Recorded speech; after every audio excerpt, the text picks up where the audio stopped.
নববর্ষের আজকের এই দিনে জাসাস আয়োজিত এই অনুষ্ঠানের সংগ্রামী সভাপতি জনাব লিয়াকত আলী উপস্থিত আছেন। আজকের প্রধান অতিথি আন্দোলন সংগ্রামের নেতা রাকসুর সাবেক সহসভাপতি বিএনপির সিনিয়র যুগ্ম মহাসচিব জনাব রুহুল কবির রিজভী, উপস্থিত অন্যান্য নেতৃবৃন্দ, সভাপতি ভাই ও বোনেরা, আসসালামু আলাইকুম। আমি প্রথমেই ঢাকা মহানগর বিএনপির পক্ষ থেকে আপনাদেরকে এবং মহানগরবাসীকে নববর্ষের শুভেচ্ছা জানাই। আজকে বর্ষ পরিক্রমায় নতুন বছর আজকে শুরু হয়েছে। একদিন আগে আমরা পবিত্র ঈদ উদযাপন করলাম। আমরা চাই বা না চাই, আমরা কষ্টে থাকি বা ভালো থাকি, যে অবস্থায় থাকি না কেন, এই দিনগুলো আসবে এবং যাবে। তবে স্বাভাবিকভাবেই এই দিনগুলো যখন আসে তখন অতীত কেমন ছিল সেটা আমরা আলোচনা করি, বর্তমানে আমরা কি অবস্থায় আছে সেটাও আমরা আলোচনা করি। তবে বাংলাদেশের মানুষ ভালো নাই। পবিত্র ঈদে যেভাবে মানুষ ঈদকে উদযাপন করার কথা ছিল, যেভাবে আনন্দ ভাগ করার কথা ছিল, সে আনন্দ নিরানন্দের রূপ দিয়েছে।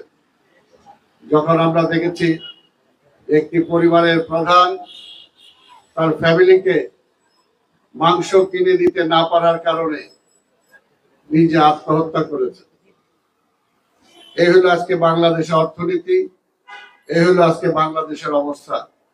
কিন্তু তারপরও আমরা দেখি যে সরকারি দলের নেতাদের কথায় কিন্তু আজকে সেই অবস্থাটা বোঝা যায় না।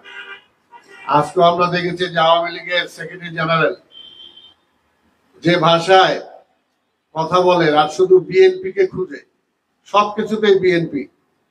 ঈদ অনুষ্ঠান, ঈদের আগে মানুষকে খাবার দিতে পারবে না, সেখানেও বিএনপি রে খুঁজে, বিএনপি কি করলো। এখন নববর্ষ আসছে, সেখানেও বিএনপি রে খুঁজে। দেশের মানুষের সম্পর্কে তাদের কোনো বক্তব্য নাই, কারণ তাদের দেওয়ার মতো তো কিছু নাই। আজকে ওবায়দুল কাদের কথায় কথায় বা তার নেতারাও বলেন, কথায় কথায় খালি পাকিস্তান পাকিস্তান করেন। আমি আজকের এই নববর্ষের, বাংলা নববর্ষের এই দিনে একজন মুক্তিযোদ্ধা হিসেবে এটাই বলতে চাই যে আপনারা পাকিস্তান পাকিস্তান করবেন, এটাই স্বাভাবিক। কারণ পাকিস্তান স্বাধীন করার জন্যই আপনাদের জন্ম হয়েছিল। পাকিস্তান রাষ্ট্রটাকে স্বাধীন করার জন্যই আপনাদের জন্ম হয়েছিল। আর বিএনপির জন্ম হয়েছে বাংলাদেশের স্বাধীনতাকে রক্ষা করার জন্য।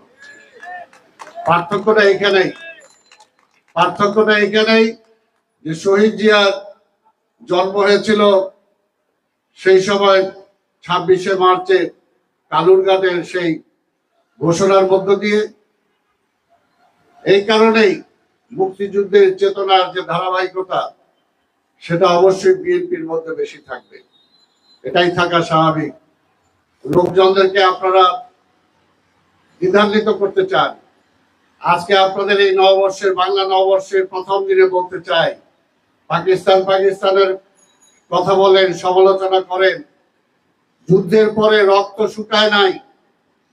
রক্ত শুকানোর আগেই সেই জল্লাদ ভুট্টো, সেই ইয়াহিয়াদের যারা অনুচর ছিল, তাদেরকে বাংলাদেশে কারা এনেছিলেন? এই বাংলাদেশের লক্ষ মানুষের রক্তে ভেজা যে লাল গালিচা, সেই লাল গালিচায় তাদেরকে কিভাবে হাঁটিয়েছিলেন? যে পাকিস্তানের কথা বলেন, সেই পাকিস্তানের প্রথম বাংলাদেশ থেকে কে উড়ে গিয়েছিল এবং সেইখানে তাদের সাথে বন্ধুত্বের হাত বাড়িয়েছিলেন। এই সমস্ত কথা আপনাদের মুখে মানায় না। কিন্তু আমরা জানি যে আওয়ামী লীগ যেটা বলে সেটা বিশ্বাস করে না। আজকে এই বাংলা নববর্ষের দেখবে যে সব তারা একদম বাঙালি বাঙালি হয়ে গেল, সব কথাই বলে একটা কাজে নাই। এখনো কি বাংলাদেশের নাগরিককে ধোঁকা দিচ্ছেন, বলে বাঙালি জাতীয়তাবাদ। আমাদের কনস্টিটিউশনে কি আছে? আমাদের কনস্টিটিউশনে এখনো আমরা বাংলাদেশি, আমরা পাসপোর্টে লেখেন বাংলাদেশি, আর মানুষকে ধোঁকা দেন যে আমরা বাঙালি আর বিএনপি হলো বাংলাদেশি। এই যে এই সমস্ত মিথ্যা কথা বলার, এটা একমাত্র আওয়ামী লীগের মুখেই সাজে। তাই আমি বলতে চাই, বেশি কথা বলবো না, শুধু একটা কথাই বলবো যে আওয়ামী লীগ যদি ক্ষমতায় থাকে তাহলে আমার ভাষা, আমার সংস্কৃতি, আমার ঐতিহ্য, আমার গণতন্ত্র, আমার স্বাধীনতা কোনোটাই নিরাপদ না, কোনোটাই নিরাপদ না। আমার ভাষা, আমার সংস্কৃতি আজকে কোথায়, কাদের আগ্রাসনে হারিয়ে যাচ্ছে? আজকে আকাশ পথে যে আক্রমণ আমার সংস্কৃতির উপরে, আমার ভাষার উপরে, সেটাকে কিন্তু আমরা রোধ করতে পারছি না।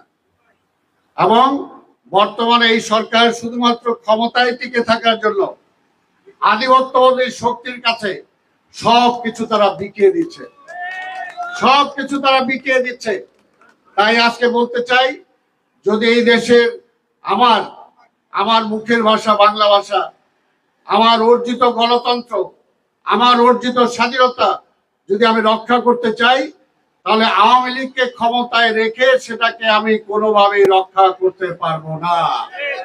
কারণ তারা আধিপত্যবাদী শক্তির কাছে সবকিছু বিকিয়ে দিচ্ছে শুধুমাত্র তারা ক্ষমতায় টিকে থাকার জন্য।